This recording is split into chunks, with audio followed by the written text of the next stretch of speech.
Hello mga Mars! Ngayon ay magse-celebrate kami ng birthday ng aming nanay. Dapat kinaumagahan pa yung birthday niya pero dahil fiesta ng mga patay, ngayon kami magse-celebrate at November 2 na birthday niya, doon kami sa Loyola. 'Di ba? Nandun, kasama namin doon yung father namin. Doon naman kami magse-celebrate ng November 2 para kasama rin namin yung father namin doon. At ito nga, isa lang tong sorpresa sa kanya. Wala siyang idea dito. Pero, alam niya na maghahanda kami sa birthday niya.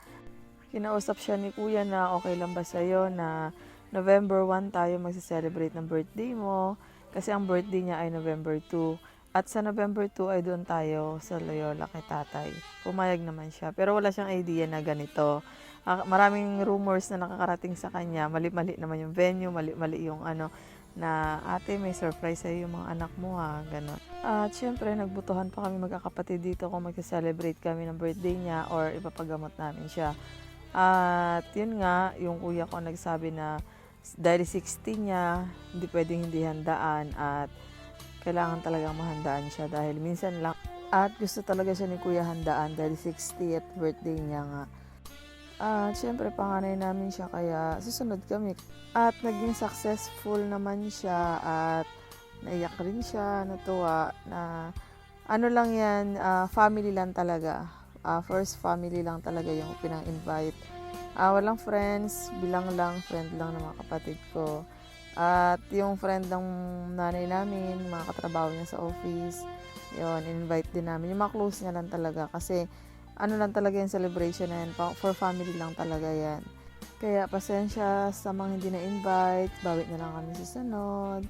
At hindi na kami kumuha ng mga organizer, MC kasi ang pamilya namin ay napaka-talented, nandiyan na lahat. Sila na nag-design, sila na nag-MC, sa kanila na yung music, di ba? Lahat sa kanila na. Yung makeup, yung gown, sa kanila na kasi yung mga kapatid ko nagme-makeup rin kasi yan sila sa mga event. Yung mga pinsan ko, yan, may mga singer na. At saka, ito yung venue na to ay, pinili ng kapatid ko na kambal. Ito yung venue na nagustuhan nila kasi yung buong area, marirent mo siya. So, overnight kami dyan. At waiting na kami sa celebrant. Galit na galit siya kasi bakit raw kailangan pa siyang ipag-gown kung kakain lang naman sa labas. Yun lang kasi yung alam niya, kakain lang kami sa labas. Bakit kailangan daw naka-gown pa siya, gano'n.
magpagmahal ka talaga sa mga anak mo, kahit sa manugang mo. Kahit sa ibang tao, magpagmahal ka.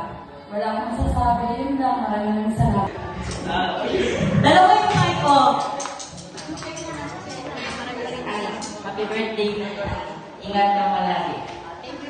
Yun lang.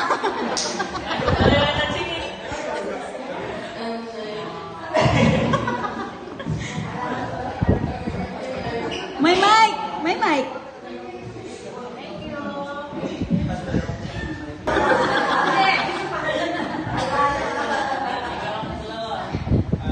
Happy birthday na salamat kasi simula pagkabata namin nag-rito ka.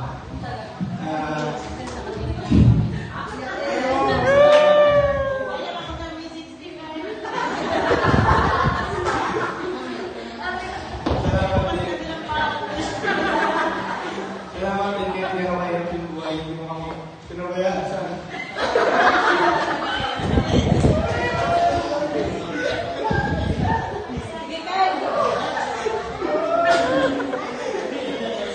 Palakpak, guys!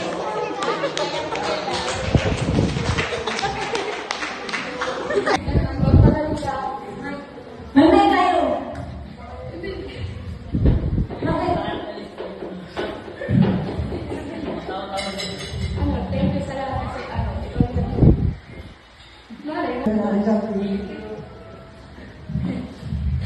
Salamat sa lahat ng mga tulong mo sa amin. Alam mo na yun kung anong malaking tulong na binigay mo sa pamilya ko. Thank you so much ulit na. Happy 60th birthday, Vincero. I love you. Kasi ilang beses na rin ako sorry sa mga kasalanan ko. More birthday to mama. Mag-ingat ka palagi at sobrang bait mo. Yun lang. Love you, man. Yun lang? Pagkising kami. sana tama ka mabasa sa iyo sa mga sigas ka sa lahat.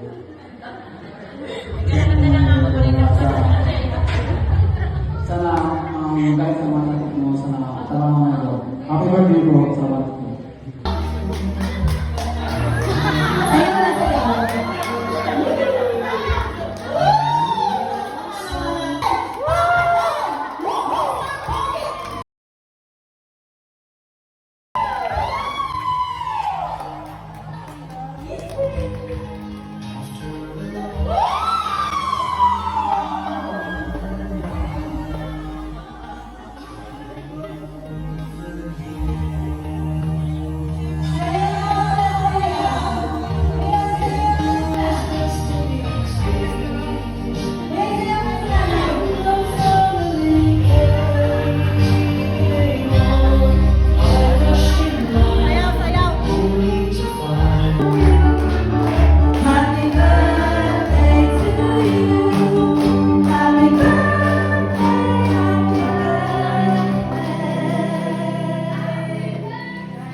At yun nga yung mga kaganapan mga Mars, nakakaiyak nung pumasok siya kasi talagang first time niya lang mag-celebrate ng ganon. Nanay, mahal na mahal ka namin, lahat kami mga anak mo at mga manugang mo, pati mga apo mo. Sobrang bait mo sa amin, talaga wala kaming masabi. At kahit ganon, naasa rin pa rin kita, di ba? Tignan mo naman yung mga tinginan mo sa akin.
At ito na nga ang kinaumagahan ng celebration. So, may mga tulog pa yan, jet lag, puyat, di ba?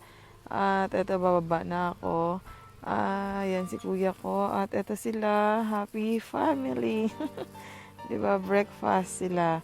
Yan, kasama yung mga apo, yung kanyang mga manugang, yung ibang mga kapatid ko. Di ba? Ang sarap kumain ng ganyan, yung kompleto kayo. Aminin nyo, masarap yan kumain ng ganyan, di ba? Tawanan, kwentuhan, ng mga happenings kagabi, di ba? Yung mga experience, yan. Ang saya, ang sarap ng ganyan talaga. So, ito na nga lumabas ako at naliligo yung mga bata. Pinaligo namin ng maaga kasi hanggang 12 lang kami dyan. Yan, yung aking mga pamangkin. Tapos, naglalaro ng billiard, yung kapatid ko tsaka yung girlfriend niya. Mga Mars, hanggang dito na lang ang kwento ko. Susunod na lang ulit. Paalam!